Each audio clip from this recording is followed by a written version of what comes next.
Hello guys, welcome back to my channel. Last video में हमने PMMC type instrument देखा था और इस वीडियो में हम देखेंगे इलेक्ट्रोडायनामोमीटर टाइप इंस्ट्रूमेंट। ठीक है, तो सबसे पहले हम कंस्ट्रक्शन की बात करेंगे। ठीक है, it is very similar to PMMC type instrument. ये हम क्यों कह रहे हैं? क्योंकि पीएमएमसी टाइप इंस्ट्रूमेंट में हमने जो मैग्नेटिक फील्ड जो हमें मिली थी वो मिली थी with the help of permanent magnet, पर हम यहाँ पर जो मैग्नेटिक फील्ड हमें जो मिलेगी वो मिलेगी with the help of electromagnet.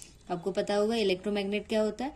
अगर हम किसी भी कॉइल में करंट सप्लाई करते हैं तो उसमें मैग्नेटिक फील्ड प्रोड्यूस होती है और वो जो कॉइल है it will start acting as magnet. Okay, उसमें मैग्नेटिक प्रॉपर्टीज आ जाती है।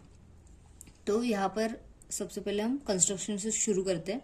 तो कंस्ट्रक्शन की बात करें तो यहाँ पर आपके कुछ पार्ट्स है। तो फर्स्ट है फिक्स्ड कॉइल।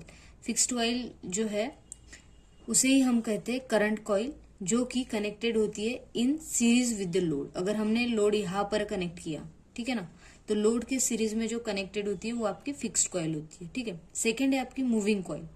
ठीक है, मूविंग कॉइल जो होती है वो उसे हम कहते हैं प्रेशर कॉइल, और जो आपकी मूविंग कॉइल होती है वो कनेक्टेड होती है अक्रॉस द सप्लाई। आपको ये दो चीजें बहुत अच्छे से ध्यान में रखनी है, क्योंकि कॉम्पिटिटिव एग्जाम में जो स्टेट गवर्नमेंट के एग्जाम्स होते हैं या फिर सेंट्रल गवर्नमेंट या फिर पीएसयू के एग्जाम होती है उसमें ये पूछा जाता है। ठीक है ना, जेई के एग्जाम में लीजिए या फिर एई के एग्जाम में लीजिए, ये पूछा जाता है कि फिक्स्ड कॉइल कहाँ पर कनेक्टेड होती है। तो आपको ये ध्यान में रखना है कि ये जो फिक्स्ड कॉइल होती है इलेक्ट्रोडायनामोमीटर टाइप इंस्ट्रूमेंट की, वो कनेक्टेड होती है in series with the load. ठीक है ना, और आपकी जो मूविंग कॉइल होती है वो कहाँ कनेक्टेड होती है? अभी मैंने बताया कि ये जो मूविंग कॉइल होती है वो कनेक्टेड होती है अक्रॉस द सप्लाई। ठीक है, तो ये आपको अच्छे से ध्यान में रखना है।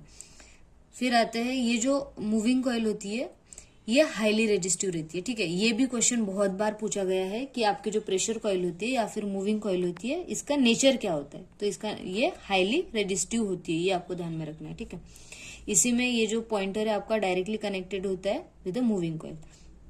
ये तो हो गई आपकी कंस्ट्रक्शन की बात है। ठीक है, हम वर्किंग की बात करते हैं। तो ये वर्क करता है on the principle of mutual induction. ठीक है, जैसे ही आप इस फिक्स्ड कॉइल से करंट फ्लो कराएंगे तो क्या होगा, यहाँ पर इन दो कॉइल्स में मैग्नेटिक फ्लक्स प्रोड्यूस होगा और मैग्नेटिक फील्ड इसमें भी रहेगी और आपके मूविंग कॉइल में भी मैग्नेटिक फील्ड रहेगी। तो इन दोनों के इंटरैक्शन की वजह से आपका पॉइंटर जो होगा मूव होगा, और तो इस प्रकार आपका जो है electrodynamo type meter type instrument work करता है। ठीक है, ये तो वर्किंग की बात होगी। ठीक है, फिर इसके यूज की बात करते हैं। तो ये जो इंस्ट्रूमेंट है आपका, ये आप AC as well as DC measurement के लिए आप इसे यूज कर पाते हो। ठीक है ना, एसी और डीसी मेजरमेंट में आप इसे यूज कर पाते हो। जैसे हमने पीएमएमसी में देखा था कि पीएमएमसी में क्या होता था कि हम बस डीसी क्वांटिटीज है मेजर कर पाते थे, पर with the help of electrodynamometer type instrument आप AC as well as DC quantities को मेजर कर पाएंगे। ठीक है, और एक चीज देखी थी हमने पीएमएमसी में कि पीएमएमसी की जो स्केल थी वो क्या थी, यूनिफॉर्म थी, पर इस मीटर की जो स्केल होती है वो होती है नॉन यूनिफॉर्म। ठीक है ना, इसकी जो स्केल होती है वो होती है नॉन यूनिफॉर्म। ये आपको बहुत अच्छे से ध्यान में रखना है। नॉन यूनिफॉर्म स्केल होती है आपका जो डिफ्लेक्शन है। ठीक है ना, theta is a deflection, your deflection. ठीक है, तो थीटा इज डायरेक्टली प्रोपोर्शनल होता है आई स्क्वायर से। ठीक है ना, तो ये हो गया आपका और एक पॉइंट। ठीक है ना, ये बहुत ज्यादा इंपॉर्टेंट है, इसको आपको अच्छे से ध्यान में रखना है। तो अब डिफ्लेक्शन की बात कर रहे थे, तो आपका जो डिफ्लेक्टिंग टॉर्क है इसका इक्वेशन आपको बहुत अच्छे से ध्यान में रखना है। तो डिफ्लेक्टिंग टॉर्क का जो इक्वेशन होता है वो होता है I F I M D M by D theta.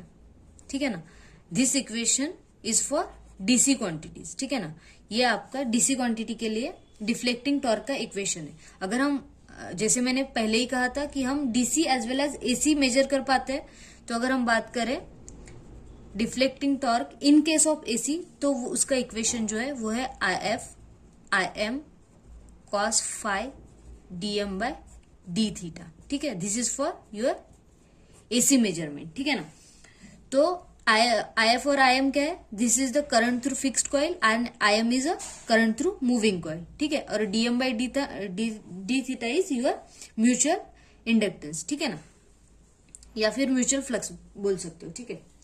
फिर हमने कल 3 टॉर्क की बात करी थी, ठीक है ना। पहला था आपका डिफ्लेक्टिंग टॉर्क, ठीक है ना, डिफ्लेक्टिंग टॉर्क। दूसरा कौन सा था आपका? Controlling torque.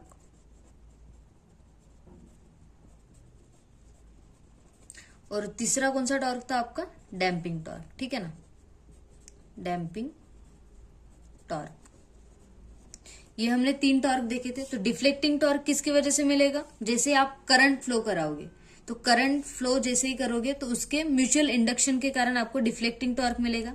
फिर कंट्रोलिंग टॉर्क की बात करें तो कंट्रोलिंग टॉर्क हम यहां पर जो प्रोवाइड करेंगे वो करेंगे स्प्रिंग कंट्रोल के थ्रू, ठीक है ना। इसमें हम यूज करेंगे स्प्रिंग कंट्रोल, तो स्प्रिंग के थ्रू हम कंट्रोलिंग टॉर्क प्रोवाइड करेंगे। और डैम्पिंग जो होती है, हमें पता है 3 टाइप की डैम्पिंग होती है। 3 टाइप की डैम्पिंग कौन सी? एक तो एडी करंट डैम्पिंग होती है, एयर फ्रिक्शन डैम्पिंग होती है, राइट, और फ्लूइड डैम्पिंग होती है, ठीक है। तो हमने PMMC चलो हम इसमें थोड़ी बात कर लेते हैं डैम्पिंग के बारे में। ईडी करंट होती है, ईडी करंट डैम्पिंग होती है, फिर एयर फ्रिक्शन डैम्पिंग होती है, और आपकी जो थर्ड है वो फ्लूइड डैम्पिंग होती है, फ्लूइड डैम्पिंग होती है। तो आपका जो एडी करंट डैम्पिंग होता है वो एडी करंट डैम्पिंग हम वहां पर यूज करते हैं जहां पर स्ट्रॉन्ग मैग्नेटिक फील्ड हो, ठीक है। फिर एडी करंट डैम्पिंग हो गई। फिर air friction damping, air friction damping जो होती है वो मोस्ट कॉमनली यूज डैम्पिंग है, ठीक है। तो आपका जो इलेक्ट्रोडायनेमोमीटर टाइप इंस्ट्रूमेंट है उसमें हम यूज करते हैं एयर फ्रिक्शन डैम्पिंग, फ्लूइड डैम्प। और जो थर्ड डैम्पिंग का टाइप है वो है आपका फ्लूइड डैम्पिंग। तो आपको समझ में आया, जो कंट्रोलिंग टॉर्क है वो हम प्रोवाइड करते हैं with the help of spring, और आपकी जो डैम्पिंग है वो प्रोवाइड करते हैं हम with the help of air friction damping, ठीक है। ये हो गया आपका कंस्ट्रक्शन और वर्किंग, ठीक है। अभी हम आते हैं उसके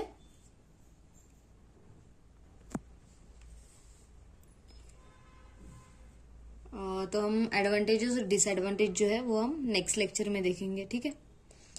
थैंक यू सो मच। अगर आपको वीडियो अच्छा लगा हो तो आप प्लीज उसे लाइक करिए और चैनल को सब्सक्राइब करना ना भूलिए। Thank you so much.